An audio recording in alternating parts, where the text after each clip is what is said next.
please, let's welcome the President of the Republic, His Excellency John Mahama, for his beautiful message.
Thank you very much.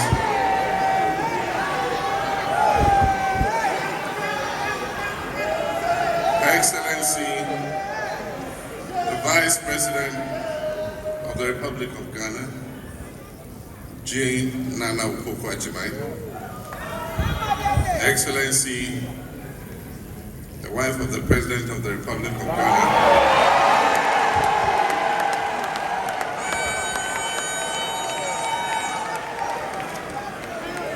Mahama, our spiritual fathers and mothers, shepherds of the flock, our party executives and activists, our traditional rulers, chiefs and queen mothers, our beautiful choirs that have sung here today and ministered to us, everybody who's made this occasion a success, I want to say a big thank you and a big akwaba welcome.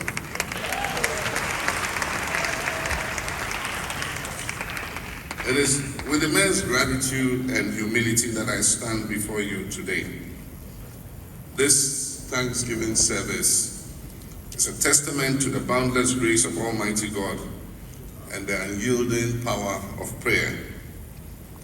As I reflect on this journey, the campaign, the elections, and the victory, I'm reminded of the words in Psalm 118, verse 23, that this is the Lord's doing, and it is marvelous in our eyes.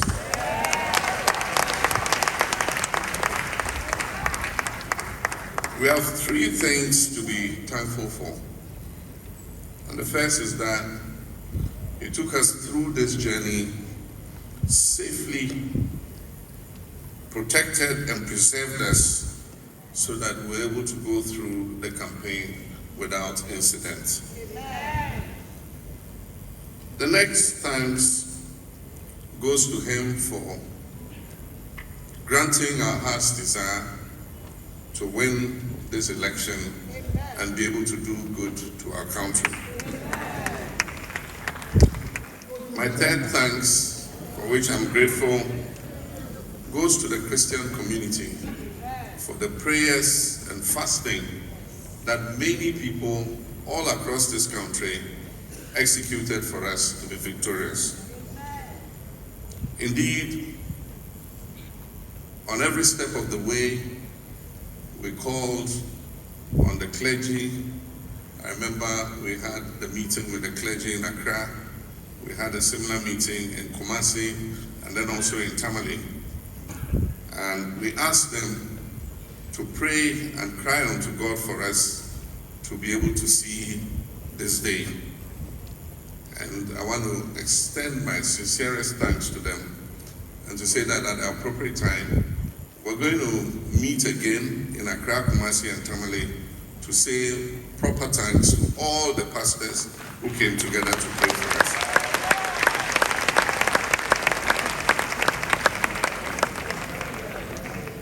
Indeed, this victory is not ours alone. It is a victory of a nation united in faith and hope.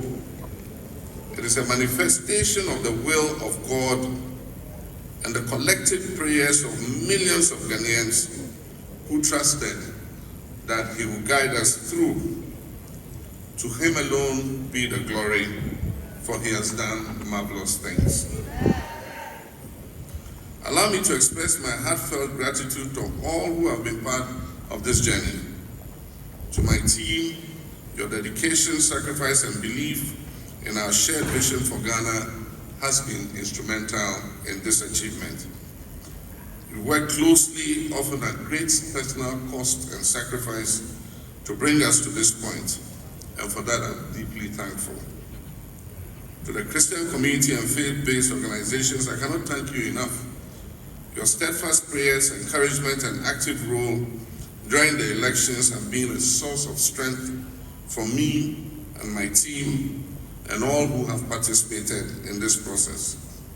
You have shown the nation the importance of faith and unity, reminding us that even in the most challenging times, God is always there for us. We cannot forget the critical role the church plays in fostering peace and stability in our nation. By preaching love and unity and encouraging civic responsibility, you have been the pillars of support. It is through your guidance that we've been able to navigate this season peacefully and continue to bask in the glory as the beacon of democracy in Africa. And I am truly grateful. As we celebrate this victory, I want to assure every Ghanaian that I stand here as a president for all of you, regardless of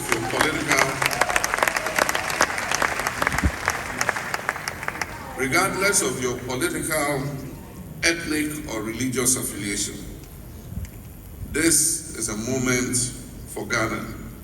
This is a moment for unity. It's a moment to put aside our differences and work together for the greater good of our dear nation. In Ephesians chapter 4, verse 3, we are urged to, and I quote, make every effort to keep the unity of the Spirit through the bond of peace. Unity is not just a value we aspire to, it is a necessity for our progress. We can only move forward as a nation if we stand together, shoulder to shoulder, and embrace the common goal of building a prosperous and inclusive Ghana. Today I want to share with you a few tidbits about a vision for transformation, a vision for a national reset. In Jeremiah chapter 29, verse 11, it reminds us of God's promise, and I quote, it says, "For I know the plans I have for you, declares the Lord, plans to prosper you and not to harm you, plans to give you hope and a future." With this assurance, we embark on a journey to rebuild and reset our nation.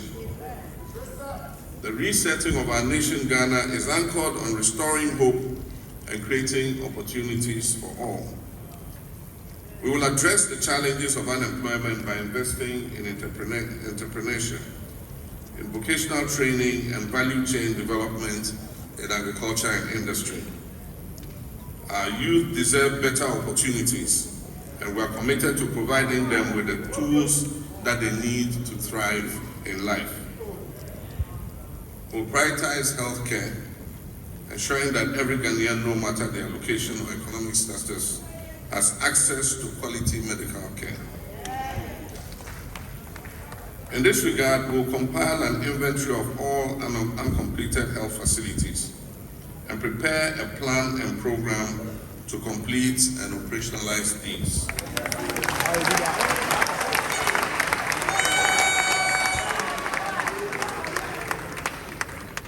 To improve access to health care for all our people, we will in the next budget uncap the National Health Insurance Levy.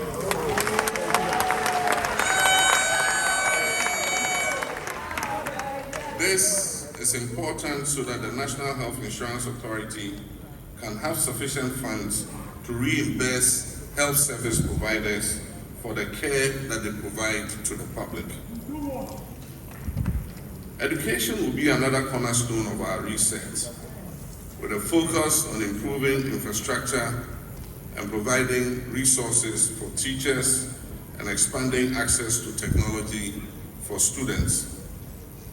As indicated in our 120-day plan, we will convene a National Education Review Conference to dialogue on the challenges facing various levels of our educational system, in order that we can forge a consensus on the way forward to achieve quality education. As we speak, we have a challenge currently with feeding students in secondary schools, as the Ghana Education Service insisted that schools must reopen on the 3rd of January, contrary to the advice of the Conference of Heads of Assisted Secondary Schools. As a stopgap measure, I've asked the Chief of Staff to work with the Ghana Education Service to allocate and evacuate food that is currently held in warehouses in Tema,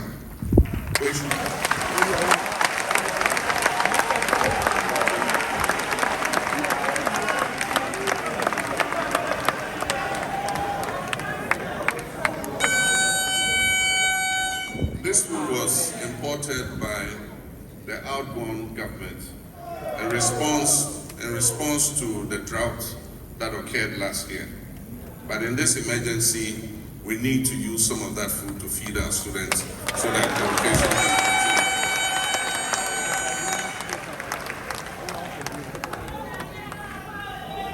continue. On the vexed issue of the National Cathedral,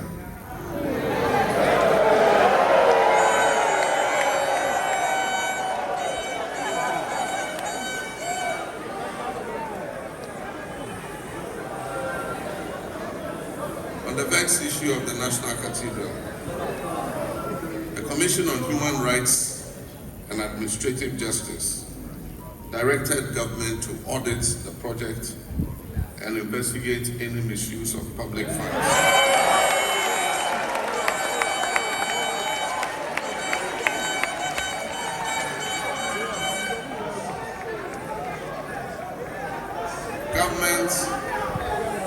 Government is enjoined to follow this directive and will soon activate such an investigation into the project.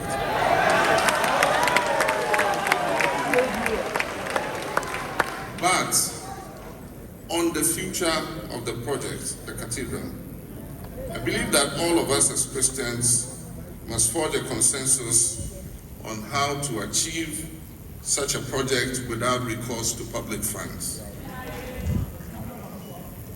And this project must be achieved at a reasonable cost. In the current circumstances that Ghana is going through, it makes no sense to achieve such a project at a whopping sum of $400 million. I am informed that the National Ecumenical Center in Abuja, which is used by all Christian faith in Nigeria, was built at a cost of $30 million. I believe that we can reach a more reasonable figure for achieving such a project, and together we can raise the funding for it. Such a reconsideration of this project might even include changing the current site that was chosen.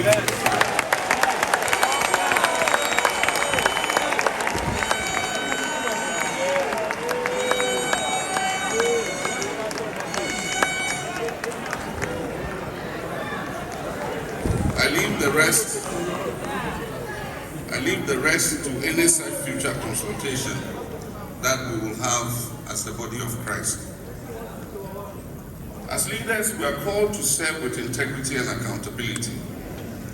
And Proverbs 29 verse 2 reminds us, and I quote, "When the righteous are in authority, the people rejoice."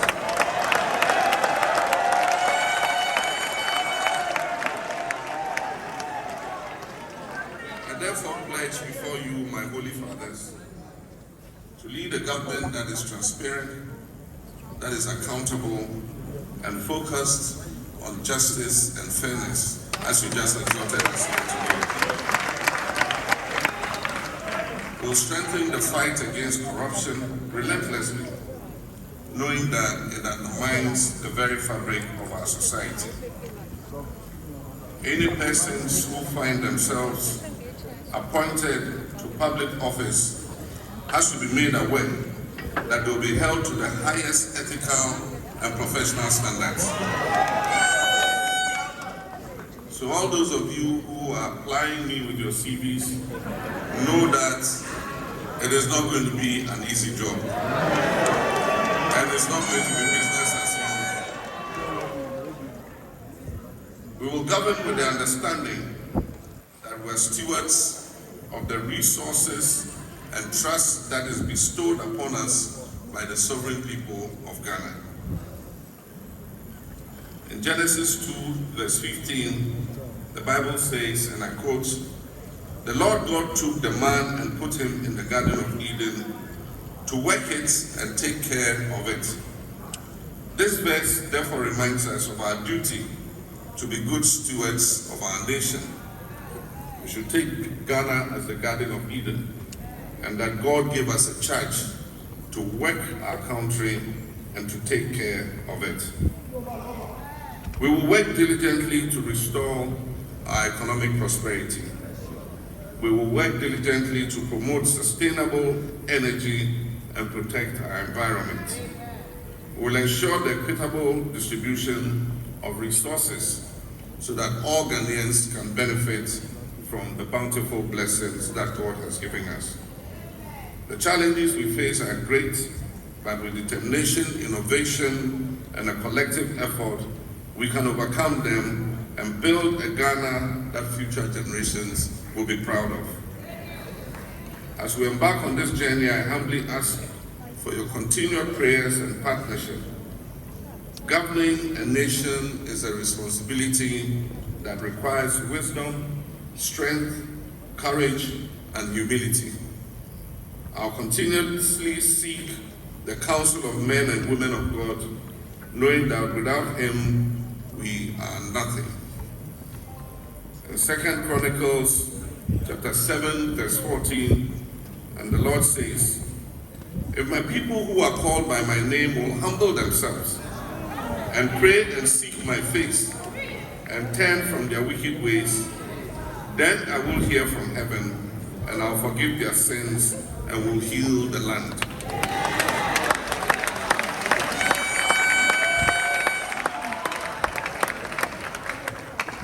Therefore, let us continue to humble ourselves, pray, and seek God's guidance as we work together to heal our land. As we close, let us join hands in prayer for peace, unity, and prosperity for our beloved nation. May God guide us in every decision and strengthen us for the task ahead, and bless our beloved nation Ghana abundantly. May God bless our homeland Ghana and make our country great and strong.